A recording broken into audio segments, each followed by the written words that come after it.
Facebook irra wanti isin post gootan nam takka arguu hin danda'u jechuudha. Siitingii kana sirreessitan malee Facebook of profiling keessan namatti hin mul'anne wanti isin post gootan nam takkatti mul'achuu hin danda'u jechuudha. Fakkeenyaaf Facebook irra eega seentanii profile look jedhee cufamee jira jechuudha. Tuqaa sadii tuquudhaan gaa view as ka jettu kaa tuquudhaan laaluu dandeessu jechuudha. Wanti isin post gootan namni argaa jira isa jedhuu fi akkasuma profiling keessan cufaa ta'uu banaa ta'uu isaa laaluu dandeessu jechuudha.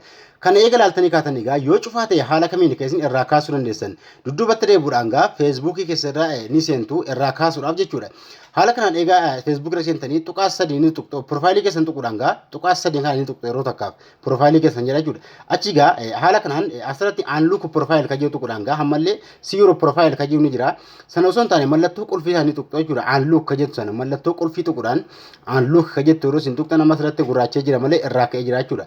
Unlock ni gootu jechuudha profiilii keessan kan lookii ta'e yookaan cufamee jiru sana irraa kaaftu jechuudha. Kana yeroo isin irraa kaaftan wanti isin post gootan nama hunda bira ga'uu danda'a profiilii keessan cufaa taa'uu hin danda'u jechuudha.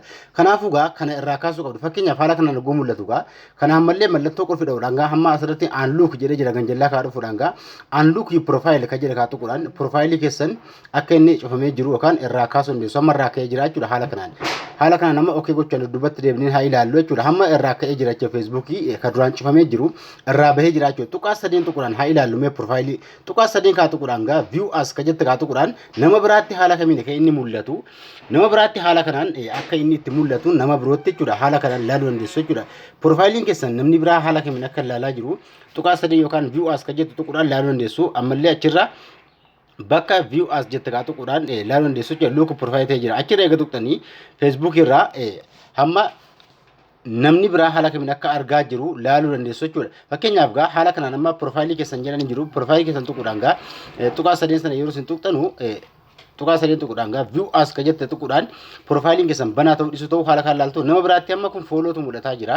Ola xaa'uudhaan waan post godhe namni biraa arguu danda'a jechuudha. Nama biraa haala kanaan viidiyoo qabaatan viidiyoo illee arguu danda'a. Kanaaf an keessan yoo cufaa ta'e profiiliin isaa nam takka arguu hin danda'u waan isin post gootan haala kanaan itti fayyadamuu qabdu hundi keessanuyyuu profiilii Facebook keessanii profiilii keessan banuu qabdu yookaan akka namatti mul'atu wanti isin post gootan Facebook keessan sirreeffachuu qabdu giddeetaa isin jedha.